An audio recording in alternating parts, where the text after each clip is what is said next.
주변에 보면요, 굉장히 마른 분들도 당뇨다, 뭐 당뇨 전 단계다 얘기하는 거 많이 들었거든요. 맞아. 이거 왜 그런 맞습니다. 걸까요? 다들 정말 그 공부를 많이 하고 오신 것 같아요.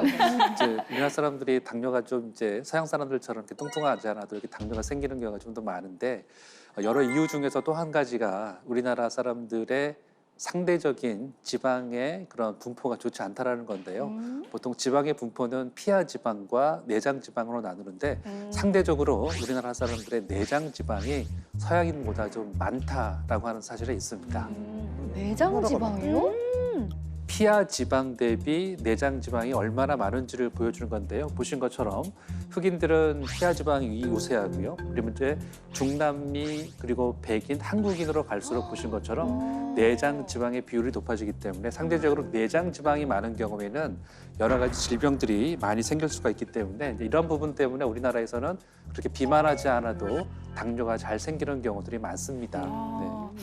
아니 이게 화면으로 보거나 방송에서 봤을 때 서양 분들 중에 그래도 좀 뚱뚱하신 분들이 그쵸, 많잖아요. 네. 네. 아무래도 체격이 네. 좋으시죠. 예. 근데 그럼 그분들은 내장 지방이 아닌 거예요? 보셨던 것처럼 상대적으로 이제 그런 내장 지방의 비율이 한국 사람들보다는 적게 나타나는데 실제로 이제 그 뚱뚱한 그런 네네. 외국 사람들의 경우는 상대적으로 피하 지방이 많습니다. 피하 지방. 그래서 피하 지방이라는 거는 이렇게 살 배 딱 꼬집었을 때 예. 접히는 부분이 피하 지방이고 아우. 이제 이렇게 그런 것들이 피하 지방인데 사실 피하 지방보다 내장 지방이 더 안 좋아지게 돼요. 근데 이제 보신 것처럼 이제 이 서양 사람들은 주로 피하 지방이 많은 이제 그런 비만 환자들이 많고요. 네. 네네네. 상대적으로 뚱뚱하지는 않지만 이제 네. 이런 내장 지방이 많기 때문에 서양 사람들에 비해서 이렇게 비만하지 않아도 당뇨가 많이 생기는 이제 그런 현상이 벌어지기도 합니다.